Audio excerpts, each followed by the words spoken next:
بسم اللہ الرحمن الرحیم۔ آج ایک اور اہم موضوع، اور وہ موضوع یہ ہے کہ کیا کافر کے مرنے کے بعد اس کے لیے دعائے مغفرت کر سکتے ہیں، یا اس کے لیے RIP رپ کہہ سکتے ہیں، یعنی ریسٹ ان پیس۔ ہم آئے دن سوشل میڈیا پر دیکھتے ہیں کہ جب کسی کے من پسند فٹ بال یا کرکٹ سٹار کا انتقال ہو جاتا ہے، یا کوئی ہالی ووڈ یا بالی ووڈ کے ایکٹر یا ایکٹریس کا انتقال ہو جاتا ہے، تو پھر بہت سے مسلمان نیچے لکھتے ہیں rest in peace, rest in peace, RIP RIP. اور پھر اس پہ ہمارے کچھ مولوی حضرات بھی آ جاتے ہیں کہ بھائی کافر کے لیے دعا نہیں کر سکتے، اور پھر مولوی کی شامت آ جاتی ہے، پھر بحث شروع ہو جاتی ہے کہ تم لوگ عجیب تنگ نظر ہو، اگر اللہ ان کو بھی بخش دے تو کیا فرق پڑتا ہے۔ دیکھیں، سوچ تو بڑی اچھی ہے، اللہ ان کو بھی بخش دے، ایک عیسائی کو بھی معاف کر دے، اسے بھی جنت میں داخل کر دے، ایک ہندو کو بھی معاف کر دے، اسے بھی جنت میں داخل کر دے۔ اور عقل یہی کہتی ہے کہ ایک مسلمان اگر کسی نان مسلم کے لیے دعا کرتا ہے تو اچھی بات ہے نا، اس میں برائی کیا ہے۔ تو اب دیکھتے ہیں قرآن کریم کیا کہتا ہے اس بارے میں، اور پھر فیصلہ کرتے ہیں کہ آج کا ایک لبرل انسان صحیح ہے یا ایک مولوی صحیح ہے۔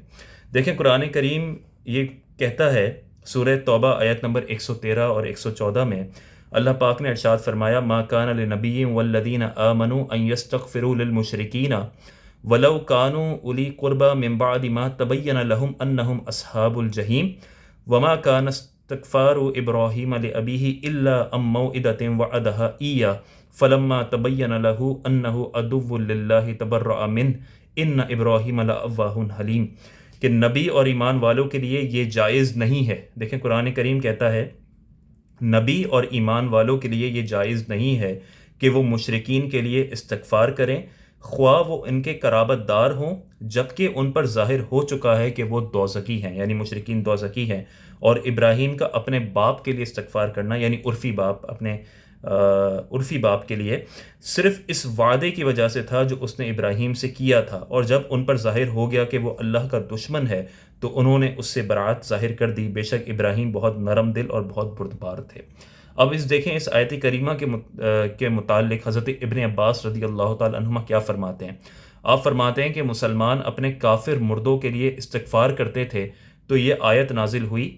اس آیت کے نازل ہونے کے بعد انہوں نے اپنے مردوں کے لیے استغفار کرنا چھوڑ دیا، اور ان کو زندہ مشرکین کے لیے استغفار کرنے سے نہیں منع کیا گیا یہاں تک کہ وہ مر جائیں۔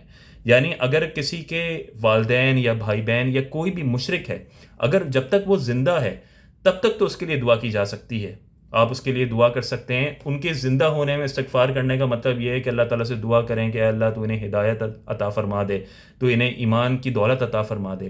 لیکن ایک دفعہ وہ مر گئے، اس کے بعد وہ قطعی جہنمی ہیں۔ اس کے بعد قرآن کریم نے آپ کو روک دیا کہ اب آپ ان کے لیے دعا نہیں کر سکتے۔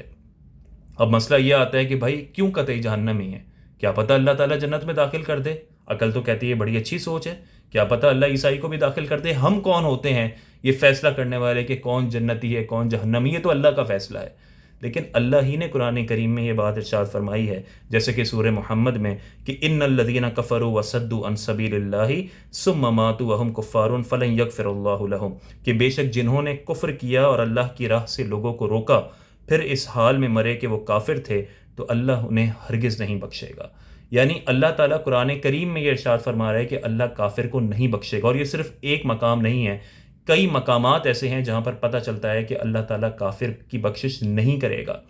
لیکن اس کے بعد بھی ہمارے لبرل لوگ اس بات پر بضد ہیں کہ کیا پتہ اللہ انہیں معاف فرما دے۔ تو دیکھیں، اس چیز کو سمجھیں کہ یہ پرنسپلی بھی غلط ہے۔ آپ نے ساری زندگی بحیثیت مسلمان گزاری، اور آپ مسلمان ہونے کا مطلب یہ ہے کہ آپ قرآن کے ایک ایک لفظ پر ایمان رکھتے ہیں، تبھی آپ مسلمان ہیں۔ اور قرآن یہ کہتا ہے کہ جنت میں صرف وہ داخل ہوگا جو اللہ کے ساتھ شرک نہیں کرے گا، جو کفر نہیں کرے گا، جو ان تمام بنیادی چیزوں پر ایمان رکھے گا، اللہ کی کتابوں پر، اللہ کے نبیوں پر، اللہ کے فرشتوں پر، اللہ کی توحید پر، قیامت کے وقوع پر، ان تمام پرنسپلز پر جو وہ ایمان رکھے گا تو وہ مومن کہلائے گا، ورنہ اگر وہ کافر ہے تو وہ جہنم میں داخل ہو جائے گا۔ اب آپ کا لبرل ذہن یہ کہتا ہے کہ نہیں، اللہ کافر کو بھی جنت میں داخل کر دے۔ اس کا مطلب کہ آپ جس دین پر چل رہے ہیں آپ اس کے پرنسپلز کے اگینسٹ جا رہے ہیں۔ اس لیے کسی کافر کے لیے اگر کوئی شخص RIP لکھتا ہے، ریسٹ ان پیس، اس کا مطلب کیا ہے؟ اس کا مطلب یہ ہے کہ قرآن تو کہہ رہا ہے اللہ نہیں بخشے گا، اللہ تعالیٰ جہنم میں کافر کو داخل کرے گا۔ آپ یہ کہہ رہے ہیں کہ بھائی تمہیں جو ہے وہ پیس نصیب ہو، تم اب جب قبر میں رہو تو تمہیں خوشحالی نصیب ہو، تم جنت میں رہو۔ تو یہ جو ہے یہ قرآن کے خلاف ہے، اس لیے ان باتوں کو سمجھیں۔ ہاں آپ افسوس کر سکتے ہیں بالکل، کہ کہ آپ کو اس بات پر افسوس ہو کہ ایک شخص جو ہے وہ کفر کی حالت میں مر گیا، لیکن ہاں آپ کا یہ ایمان نہیں ہو سکتا کہ کیا پتہ اللہ انہیں بخش دے، کیا پتہ اللہ اس کی مغفرت کر دے۔ یہ بھی نہیں ہو سکتا جو بعض لوگ کہتے ہیں بھائی ہمیں کیا پتہ اس کے دل میں کیا تھا، کیا پتہ مومن ہو۔ لیکن انسان ظاہر کا مکلف ہے۔ جو شخص ظاہری طور پر آپ کے سامنے مسلمان تھا، اس کے ساتھ آپ مسلمانوں والا معاملہ کریں گے۔ جو ظاہری طور پر عیسائی تھا یا یہودی تھا یا کسی بھی اور مذہب پر تھا، آپ اس کے ساتھ وہ معاملہ کریں گے۔ تو اس لیے اس چیز کو سمجھنا ضروری ہے۔ اگر آپ یہ سمجھنا چاہتے ہیں کہ بھائی آخر ایسا کیوں ہے کہ ایک کافر جو ہے وہ چاہے کتنی اچھی زندگی کیوں نہ گزارے تب بھی وہ جہنم میں جائے گا، جبکہ ایک مومن جو ہے وہ کتنا ہی گناہ گار کیوں نہ ہو وہ جنت میں جائے گا، تو پھر آپ اس ویڈیو کو دیکھیں۔ اس میں میں نے ایک عقلی دلیل کے ذریعے یہ بات سمجھانے کی کوشش کی ہے۔